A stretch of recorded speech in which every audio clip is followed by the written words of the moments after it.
Yes, team. Welcome to another episode of the Total Mental Performance Podcast. Today, we're talking money, baby. We've got Ryan Moore, who's a wealth coach and an independent financial advisor. And he's going to be coming in and talking us around building a wealthy mindset. We're going to be going back and forth in scarcity and abundance, and ultimately just opening our eyes to the mindset required in order to make your money work for you. So, Ryan, mate, thank you so much for coming on to the podcast. My pleasure. My pleasure. We have many mutual clients. That's actually how I come across Ryan. And as you guys know, good people know good people, and all of our clients are generally operators, and they often attract operators. So I've been watching your stuff online, and I've been really looking forward to this conversation. If you was going to describe what you do and what wealth management is, like, what is it? Yeah. So, I'm a qualified financial advisor, and basically help to guide professionals, you know, make their money work, financially plan for the future. Obviously, your typical financial advisor will, help clients with retirement planning, pensions, and so on and so on. Myself, we do kind of hone in more on that gaining a wealth building mindset and giving the clients the accountability. It's a heightened level of service than you'll get from a typical financial advisor that just meets up once a year for an annual financial review and just sets up your pensions. But yeah, I'm just helping clients build wealth. I want all my clients to achieve success and have themselves taken care of for later in life. It's just about making the most of the opportunity that's in front of them today and living that balance of living for today but planning for the future. Yeah. And how did you fall into that? What was the thing that led you down that path, right? Because I believe that every individual that you see is a leader in their space, and Ryan works with some of the top coaches in the industry.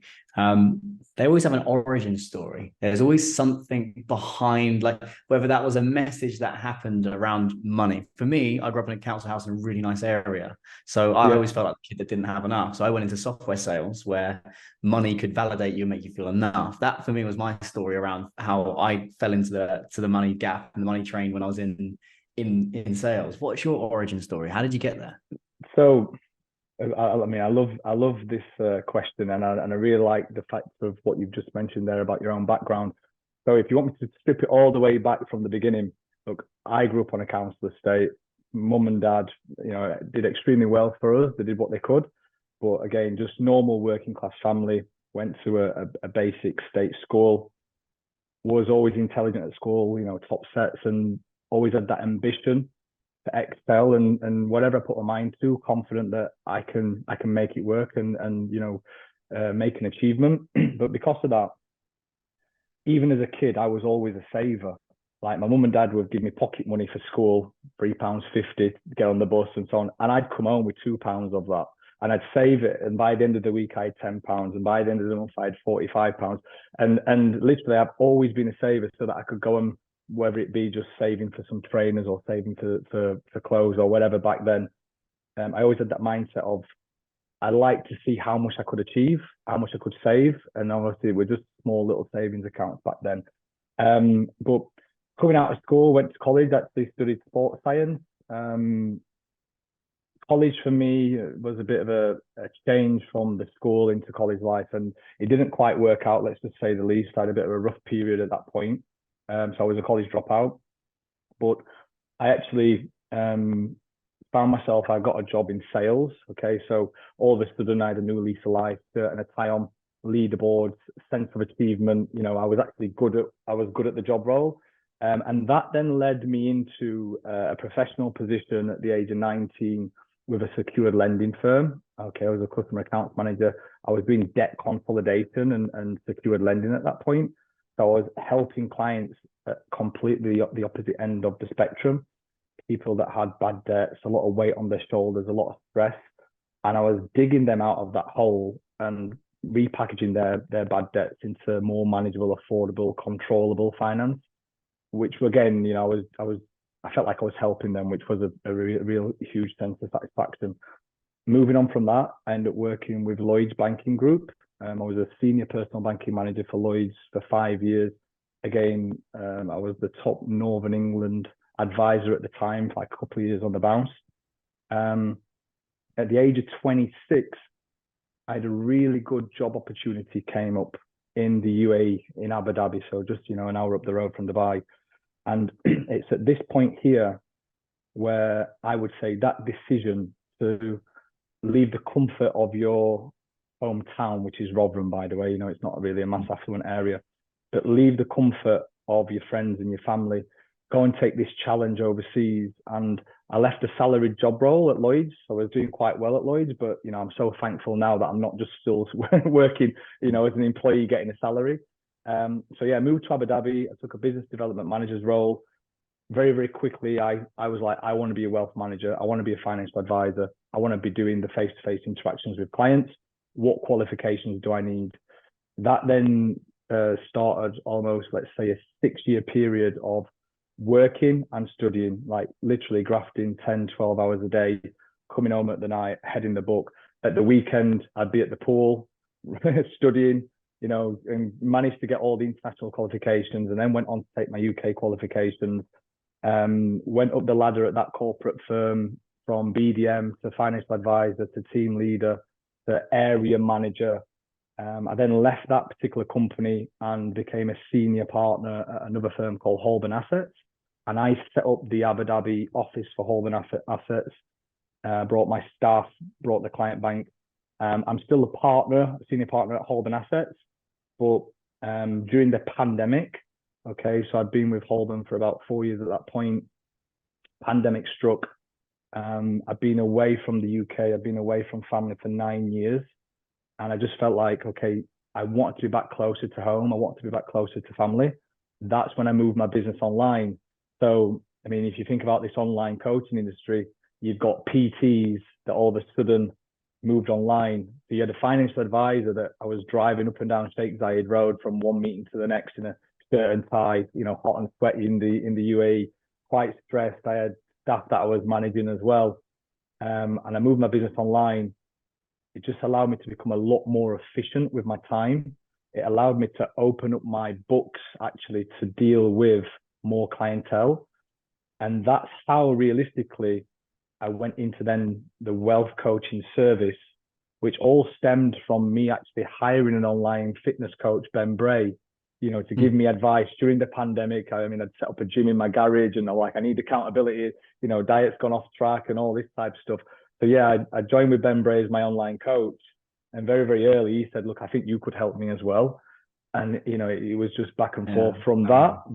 That then spiraled into, you know, let me introduce you to Jack and let me introduce you to Cam. And one online coach after another was coming to me. And that's where I decided, you know what, I actually need to have my Instagram as a showcase for the work that I do. And I kind of, you know, educated myself on that kind of marketing aspect via my online coaches. You know, you're in that circle, you see what they do. And I just emulated it to my own Instagram and, you know, put the content out there. And then today now, I would, you know, strongly say in the online coaching industry, I'm the go-to guy for financial planning, for investing, for savings, and so on and so on. I mean, obviously you've got a few accountants out there, which is a different job role, but I don't really know of any other financial advisors that's in this space doing what I'm doing. Yeah, which is why you're on the podcast. Brilliant. Sure, you made it onto the podcast. I love that, mate. And it sounds like a very organic story. It sounds like, I do think you got to be careful not to try and organize things a little bit too deliberately. Like, you got to follow your nose what you're interested in, and as opportunities come up, it's taking risks and going, okay, well, actually, that sounds quite interesting. Or, oh, I'm going to move country. Or, oh, okay, let's learn a little bit more about this. And there's a lot of sacrifice in there as well, which was doing the graft. And look, balance is important. And I always say downtime equals uptime. But I do believe in the first 2 years of any endeavor, and to become a financial advisor with the amount of qualifications you've got whilst working full time, obviously 6 years is a longer stint, right? Because you're not just doing the studying. The studying you could probably get done in 2 or 3 years if you're full time. It was on and off. I'd had a med in the book for 6 months, then I'd take a few months off and then do it again, you know, and it was always, you know, go and take these exams, go and do this one and this one. But it was required, you know, as regulatory changes come in, and the higher up the ladder you get, the more qualifications you need and the more credible you're looked upon. Yeah, and you got to do the graft. Like it doesn't matter who you are. You I just always sometimes you got to say suck it up and do the craft, you know? exactly. I always say, look, you make your own luck in life. Like that opportunity that I took at the age of 26, was I lucky to have that opportunity? Yes, it came about, but it come about because of all the hard work that I'd done over the years that led me into having this opportunity, because I was known as someone that was a high achiever at Lloyd's, and that then opened the door for me to actually get this job in wealth management in Abu Dhabi. So when you talk about a wealth building mindset, there's a lot that goes into that. Because obviously when you look at the concept of wealth, it's well, in fact, before I say my piece, what do you think the concept of wealth is? Like, how would you describe the concept of wealth? So, I mean, obviously, we could just say, what's your bank balance? How many assets do you own? What's your total gross wealth, net wealth? But wealth to me is also having that financial freedom of time. Money and wealth is a utility. It's what it allows you to do. So, you're never really truly wealthy until you own 100% of your time. And you'll never really own 100% of your time until you've got enough wealth and assets that can pay you a passive income that replaces your salary or business revenue. Yeah.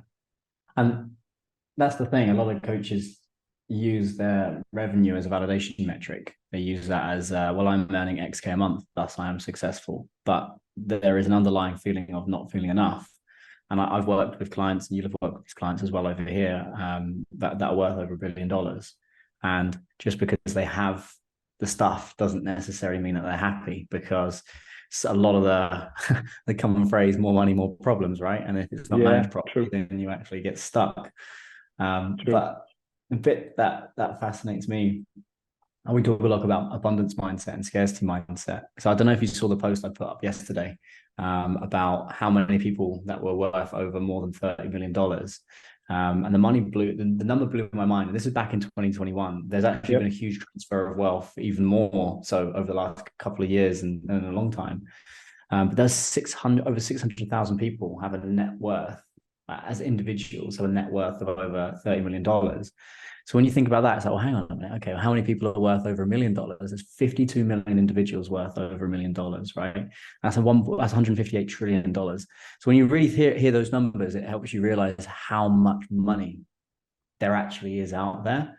But messaging from school, and we have similar backgrounds, right? So we've had to deprogram our minds for how much is that going to cost, or do you think money grows on trees, or all of that messaging you've had to decondition to bring that in.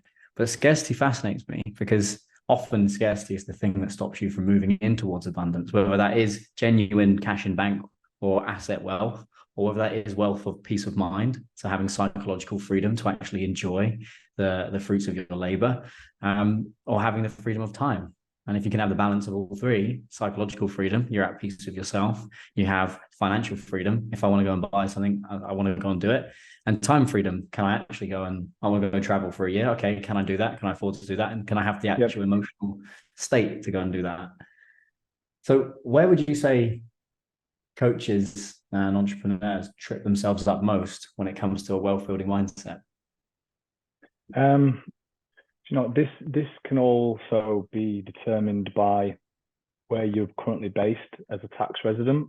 So what I tend to find with UK online coaches, everybody kind of hemorrhages too much money in their business bank account, okay, because they're so fearful of drawing the money out and suffering high taxes. So like a lot of the times I'm meeting with clients, and especially as UK clients, it's like, okay, that money that's in your bank account, in the business account, firstly, what do you need to leave there just as an emergency, like a float amount? And anything over and above that, what's the point in just leaving it there on a 0% return account when inflation is 8 and 9% right now? So it's actually kind of educating them to actually use the money for something. I mean, you can draw out in the UK 50,000, a reasonable tax amount anyway, but anything over and above that, put it into a pension because you're going to receive tax relief. Or you can also do a director's loan, okay, to a new formulated company. So you could set up a limited company that's a property company. and do a director's loan from your current fitness business to the property business, and then use that money then to buy property as a deposit. So it's actually just helping them to use the money that's just sitting in the bank account that they kind of then touch in the fear of paying high taxes. Now, obviously, if you're a non-UK resident and you're living in the UAE, then you've got, the kind of the world's your oyster. You've got all that capital to do something with, but then you've got the kind of fear of spending too much, because the UAE is so easy just to get carried away with. It's like, I've got all this money coming in, I can afford this car, I can afford the watch, I can afford to travel here.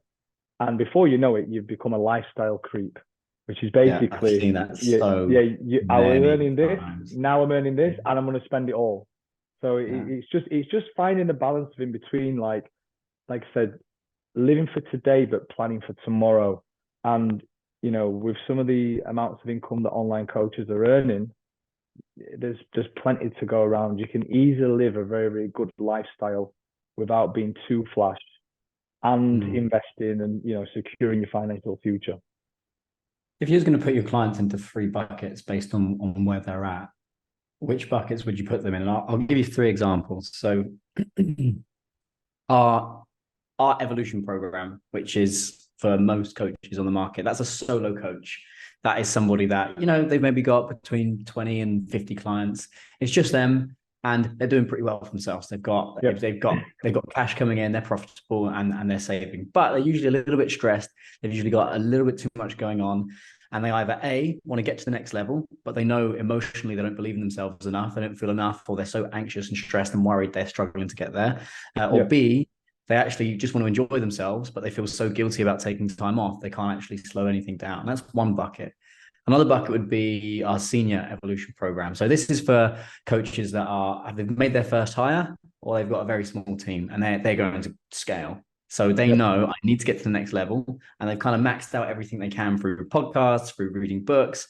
But ultimately, it's an emotional and it's a mindset puzzle. So they're trying to figure out, okay, well, how can I get to that next league and the next level? Or you got the founder level. So that's my clients. Those are the likes of, say, like a Ben Hawksworth, for example. These are guys and girls that have got teams and they're scaling companies, and they're looking to go and do the really, really big stuff. And it's one of 2 things. Number one, they're kind of questioning now what? Like I've achieved all of this success. I've got all of this excess cash, and I've got this excess time. What the fuck do I do with it? And I kind of freak out a little bit. Like, what do I do?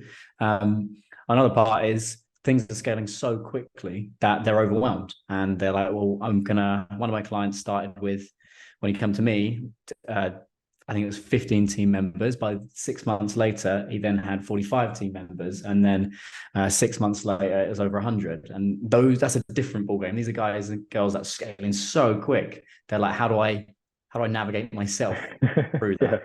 So those are the 3 buckets, I would say. You've got the solo coach or the solopreneur, and you've got the coach that's sort of just making their first couple of hires or looking to really scale. And then you've kind of got those with established companies that are flying. Those are our 3 buckets. What would you say your 3 buckets of coaches are?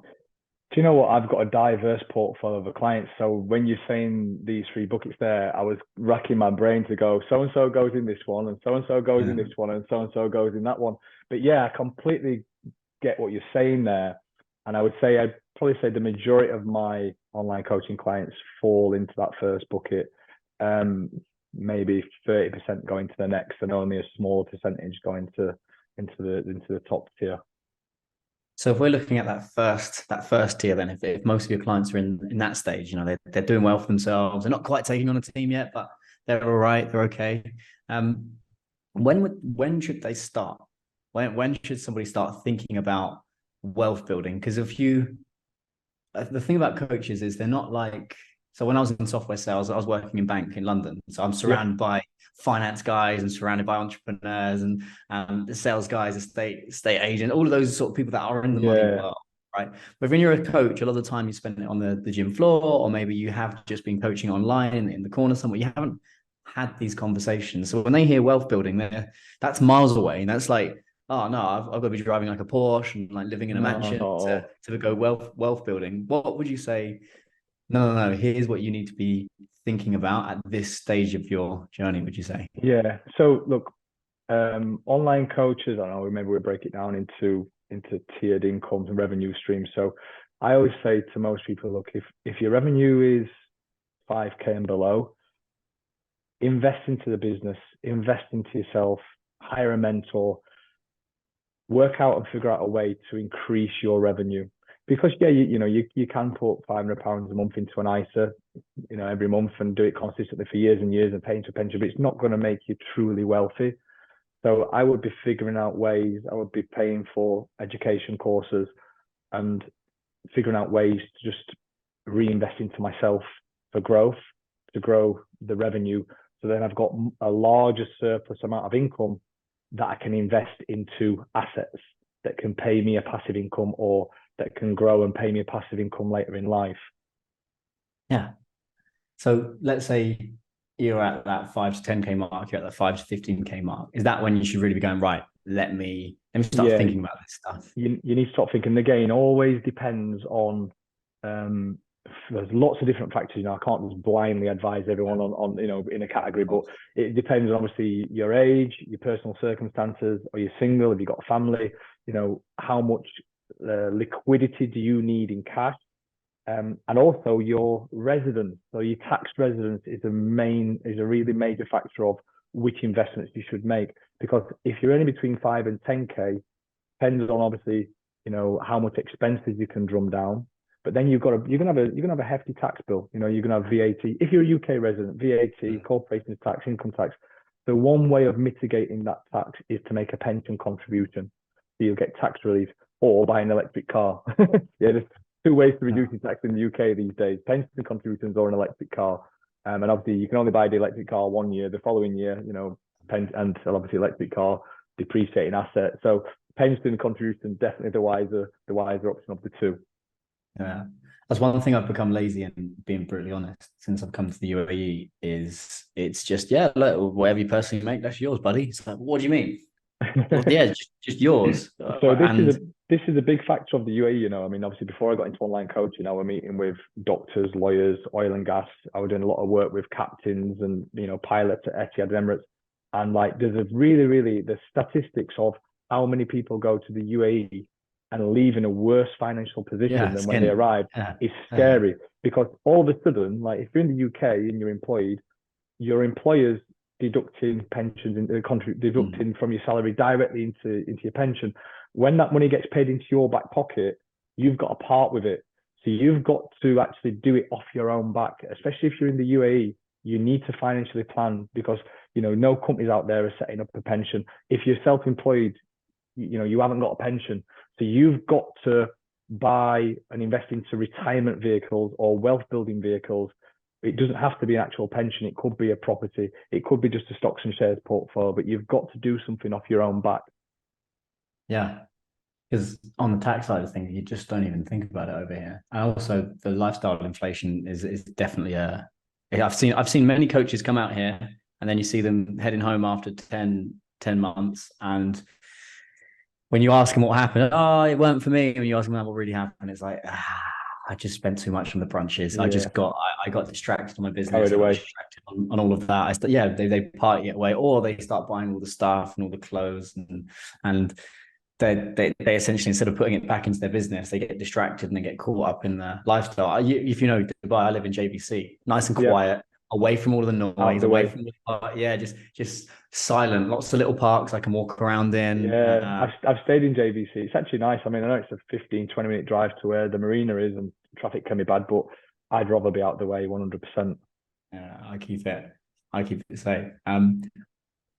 What would you say the most common mistakes, or like one thing I'd like to think about with clients is when a client's doing something really well, I'll ask them, great, how are you going to fuck this up? And they go, oh shit, I haven't thought of it. I would probably fuck this up by doing X or Y or Z. And then you start disaster planning. So when those things start to happen, they've already got it planned. What careless mistakes would you say coaches can make when it comes to wealth building or wealth management? Yeah, so living too much for today, not actually taking action and putting the wheels in motion, so that the easiest thing for a lot of the clients I'll do is just say, have it automated so that every single month the deduction go from your business account or from your personal account into an investment account that you don't have access to. There's not a debit card. If you want the money back, you can get in contact with me and I'll administrate a withdrawal from the platform. It takes 7 days and it can be put back into your bank account, but you don't have the access to spend it. And out of sight, out of mind. So once it's gone from your bank account, it's no longer there to spend. But if you just leave your money in your bank account and the balance is getting larger and larger and larger, you feel like, okay, yeah, I can afford to do what I want. I can afford to spend what I want. So it's just not financially planning. The other mistake I tend to find people make is looking for a get rich quick scheme. Okay. Almost trying to reinvent the wheel. It's like, let's go from cash straight into crypto. No in between, no foundation. Yeah. And you obviously, if you're building a house, you need to make sure the foundations are strong, otherwise it's going to tip over. You need foundation investments such as fixed interest, such as the broader stock market, such as property. If you want to have a little gamble on crypto at that point, be my guest, unregulated and, very, very volatile. But yeah, I found that a lot of people have gone either into like FX trading or stock trading or crypto trading, where like they're just kind of throwing arrows at a dartboard. There's no idea of what they're doing, and it's just trying to almost buy a lottery ticket. Yeah, and on that side of things, one thing I look at when I work with clients is minimizing their psychological noise and their inputs. So if you're going to be you pick up something like day trading, well, that's going to impact your emotional state. So let's say the market let's say the market tanks and you have 4 clients leave you at once. Fucking hell, you're just so distracted because you've now been double hit. And it's being able to minimize those inputs so you're not getting distracted by the volatility of the market or everything that's going on there. It's mind capacity. If you're an online coach and you're managing all your clientele and you're just trying to do the very, very best you can, but you've also trying to invest and manage some type of investment trading portfolio yourself, that's taking mind capacity away from your clientele, away from your business. So your revenue is probably going to decrease because you're putting too much thought into the other area. And again, that's why end of the day, hire a financial professional just to take care of it for you. It's delegation, if anything. If you're in the UK, you wouldn't try and do your own tax return. You might do. You'll probably make a big mess of it.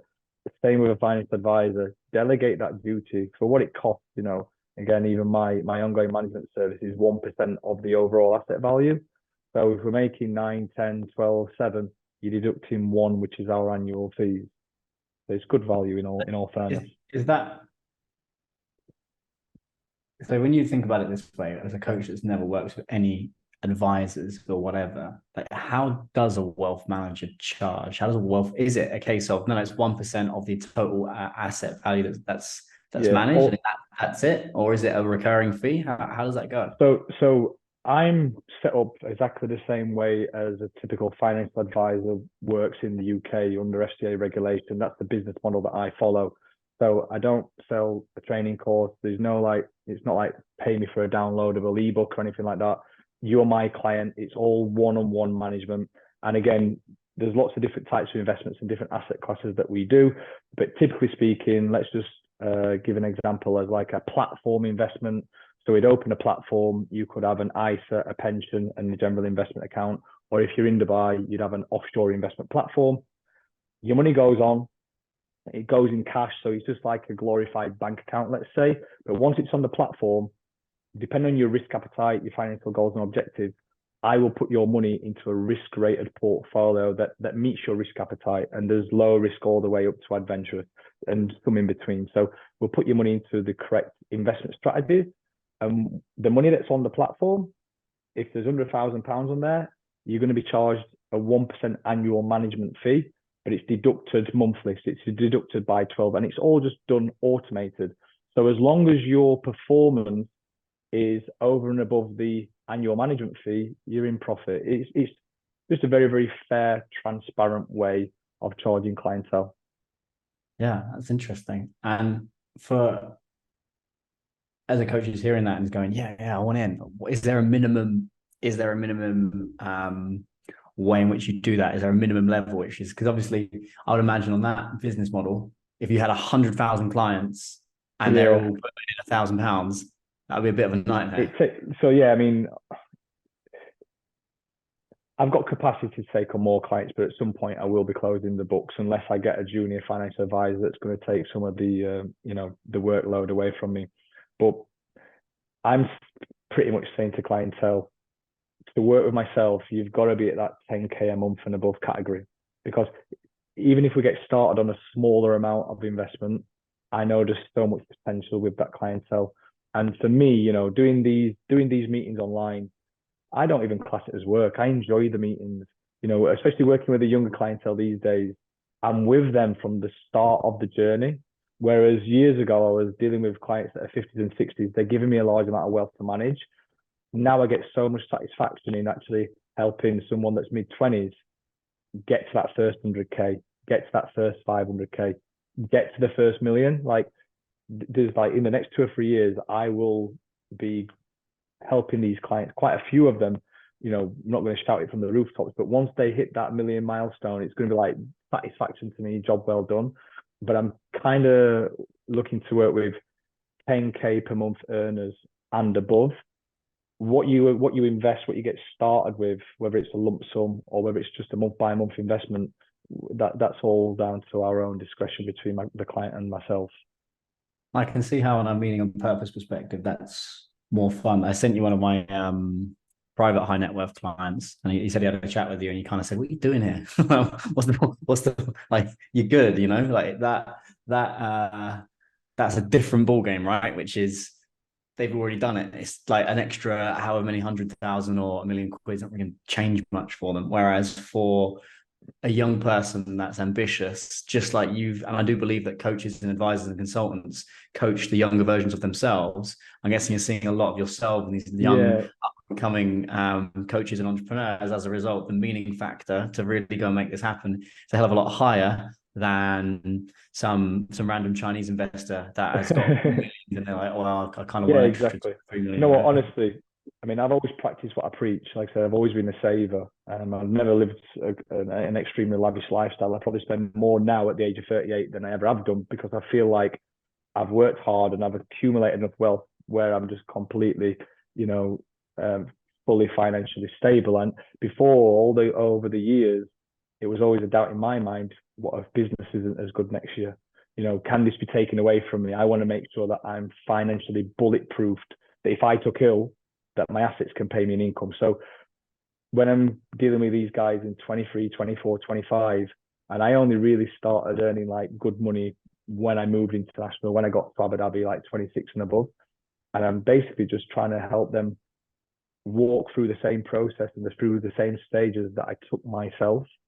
And obviously everyone's slightly different, but I mean, I was probably OTT with saving and investing, and I work in the industry, so it was always at the forefront of my mind. But yeah, it's like I practice what I preach, and I'm just trying to help them make the same baby steps that I did to create wealth, so that they can get to. I mean, I said to a lot of the guys, but when you get to my age, I want you to be 4 times as wealthy as I am. I want you to be 5 times as wealthy as I am, because you've got such a good opportunity in front of you. Dealing with some guys at the age of 21 and 22 earning big numbers. I'm like, I wish I were earning that when I was that age. So they've got such a good opportunity ahead of them. Yeah, and I put meaning and purpose in front of money and profit, because if you have meaning and purpose ahead of that, the money and the profit will follow. Whereas if you're only chasing the money, that's where get rich quick schemes come in, right? Which is like, I'll take a little bet on this, well, let's see how that goes down, But if you have something that's meaningful and purposeful enough, you will find a way to be the absolute market leader in that space and absolutely own that. And 100%. Which is fun. I always say to people, like, and this was the issue with me when I come out of school, and I talk about feeling overwhelmed. I wanted it all figured out at 16. I wanted to know what the career path was going to be. I wanted to be wealthy already. But what I would always say is, just make sure you're doing something in terms of an occupation that you're really passionate about, that you enjoy, because you're going to have maybe 40 years of working life. It's 8 to 10, 12 hours a day that you're doing that. So just make sure that you're enjoying what you're doing, and then master your craft. Just try and be the best at what you do, or the best version of yourself at what you do. There's always going to be someone further ahead than you. They're older, or they're more wealthy. This is the other thing. like myself at 38, I'm ahead of most of my clients in life now. So, I've got to this wealth stage, I've got to this successful stage in business, but it's took years and years and years of compounding business growth and compounding wealth growth to get to where I am. Yeah, people just see on Instagram these days, this guy's driving a Lamborghini or whatever, and it's like, oh, but what did he do to get there? And also, obviously, just be careful that a lot of the times, most of these cars on Instagram are just people people renting them anyway, just all an image thing, right? So, don't always look at Instagram and believe what you see, should I say? Well, the master of your craft thing is a very shared value of mine. So I've obviously got a lot of friends that are in the psychology world, the mental performance world, the therapy world, and something I notice is they'll complete one qualification and then they'll do another one the next year, and they'll do the other one the next year, and they'll do the other one the next year. And for me, after I completed let's say the NLP and cognitive hypnotherapy qualifications, I didn't study anything else for 2.5 years after that. And everyone else was racing to go and learn all these other things. But at the end of the 2.5 years, I knew that stuff like the back of my hands. I've done over 100, well, probably over 1,000 hours of just absolutely nailing the same thing again and again and again and again and again and again and again. And the only way you become a master is by taking principles and applying them and testing them and getting the data back and then learning them inside out. And I think it's too easy to get shiny object syndrome these days and go, oh, okay, well, I'm going to do this, I'm going to do this, I'm going to do this. And you kind of always chasing your tail. And sometimes it is just doing your 10,000 hours and accelerating things, practicing, Repetition, isn't it? If if you stick to what you know, get really good at it, and you're only going to get good at what you're doing if you just repeat the process, rinse and repeat, rinse and repeat, rinse and repeat until you the best version of that. When I was actually studying to be a therapist, I broke the record for the most practice sessions and hours on the course. So I set myself a minimum of doing 5 to 10, a minimum of 5 practice sessions. I was just working with everyone for free. And the people I was working with was all from my city career. So it was all like really sharp, ambitious individuals. Minimum of 5, I was averaging 8. And by the end of the course, I'd done something like 100 to 125. I can't remember how many exactly it was, but I've done between 100 and 125 sessions. And then when I qualified and I was speaking to, you have a supervisor, you always have somebody overseeing, your psychological work. Said to them, I'm finding it like, it's good. And they said, look, most paid therapists don't do 150 hours in their first year. Like you've already done all of that stuff, and that just came through immensity of practicing the same things again and again and again and again and again, so you know them like the back of your hand. And there is a level of intensity of just doing it and doing it and doing it and doing it, because Elon Musk talks about, and I love Elon. I'm a fan of Elon. I think he's a really interesting dude.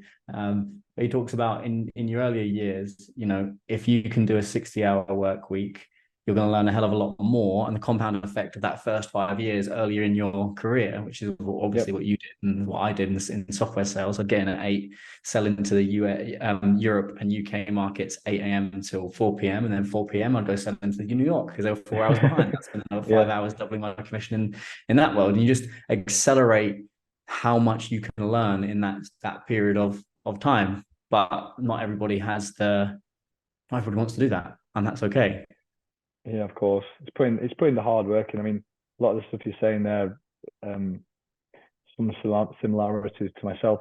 Like I mean, like a lot of people, probably fear of failure. So I have this thing, like whether it be my driving test or whether it be the exams that I took for the qualifications, like before I even sat the exam, I knew I'd already passed the exam because how many times I'd done the mock exams, and I wouldn't even register to take the exam until I was completely confident that it was a pass. So I was getting 95, 96% on all the mock exams, and I said, now I'm going to go and take the exam. I didn't want to just break through. So it's the same thing, repetition, being really, really, really well prepared, and then having that confidence and self-belief that that's a pass, and then going and maybe it's a bit of a wimpy way out of not ever feeling failure. But for me, I just always like to be really well prepared, whether it's for a meeting, for an exam, or whatever it may be. I know you've done a lot of boxing in the past, Kieran. So I'd just done the just a white collar charity exhibition. I was Amazing. training like a professional. Honestly, the diet, Yeah. 3 gym sessions a week in the boxing gym, 4 gym sessions with the weight, just purely for like a white collar boxing match. And I knew I was like, I'm confident going into this particular boxing match, and I'd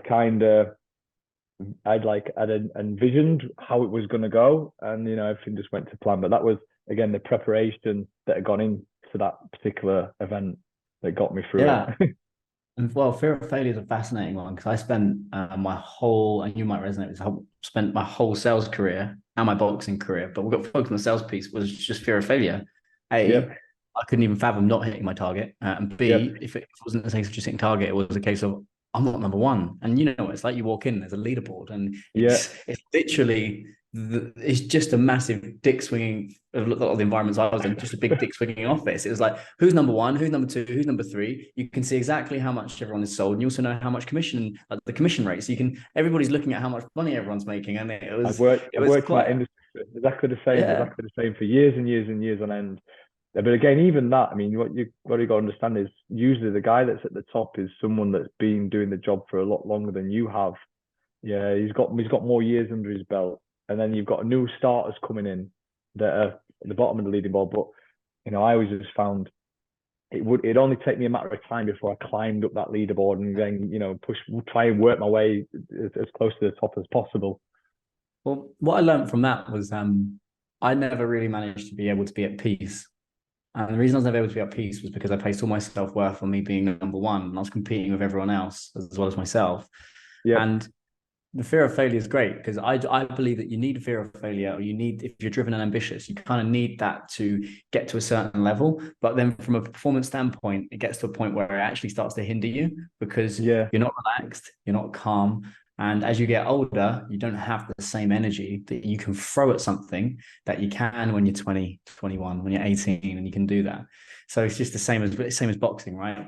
Floyd Mayweather couldn't fight like he could when he was 20. So what does he do? He adjusts, and he has to become a bit more clever and a bit more smart. And it's the same thing for entrepreneurs. It's the same thing for coaches. Is as you become older, that fear of failure module isn't going to be the thing that enables you to stay in the game for long enough and then continue to enjoy it. So when you start to move away from fear of failure and scarcity, and you move towards abundance, which is, well, I've been around the block. I know what I'm doing. I've got enough. I am enough, and I'm at peace. Yep. Then your ability to make decisions quicker and faster because you're more rested, you're more calm, you're more collected, versus that younger, I have a point to prove, chip on my shoulder guy, then that accelerates personal development and mental performance on a completely different level. So for me, fear of failure was great, but I always hit a ceiling. I'd always hit a ceiling, and it You never got took me to that next level and that next league. It was only when I made peace with that was when I went, oh shit, no I was a completely 100%. different game to play now. You got to find some other triggers to motivate you, right? Like say the fear of failure for me in the leaderboards, that was enough for me to motivate me during my 20s and even early 30s. Now I don't care a damn really. I'm in competition with no one other than myself. I just want to keep improving, self-improving, business improving, and so on and so on. But just for me, just for me and my family and so on and so on. Couldn't care less about what another financial advisor is doing in their business and how much money they're earning. It has no relevance to my life. Yeah, and I've seen that with coaches, they get caught up in the revenue game. So they'll be perhaps in a business mentorship, and then what happens is they start comparing themselves to other people based on how much money they're making. But they don't know anything about the individual. You don't know about their background. You don't know about their experience. You don't know about their niche. You don't know whether they're actually profitable or not. You don't know any of these different things. But humans tend to, and you've obviously been in the UAE. People love to do it around the pool with their watches or the cars or Yeah. whatever. They love to compare and compete on very binary metrics. So I've got this much money, thus I am here. Whereas if somebody has more than me, I must be less than, so to speak.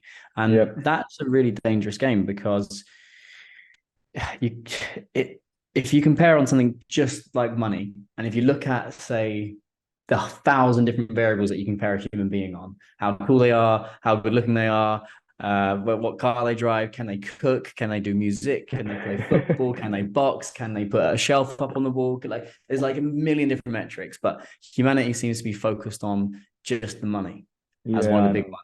In the online coaching world, it's the money, and then it's the physique, and then it becomes the results. And it's usually in that order. And coaches, they get so distracted going, yeah, but this person's making this. I feel like a failure. I feel like a loser. I feel like this. Just like when, I guess, back when we were in our early 20s in the sales room, when, oh, they've just closed this deal and I haven't. And it's the same sort of game. Yeah, But I know. Yeah, I feel for them. It's a competitive market. There's always someone that's doing better than you. You just got to take that on the chin. But when you say about all those different attributes, for me, even with my clientele, like I just say, look, just it's nice to be nice, isn't it? And just actually being a good human being and like being sound and being able just to like to be a likable person that people can get on with, rather than you can have as much money in the world as you like, but if you're a bit of a bell end, no one's going to like you, no one's going to want to be friends with you.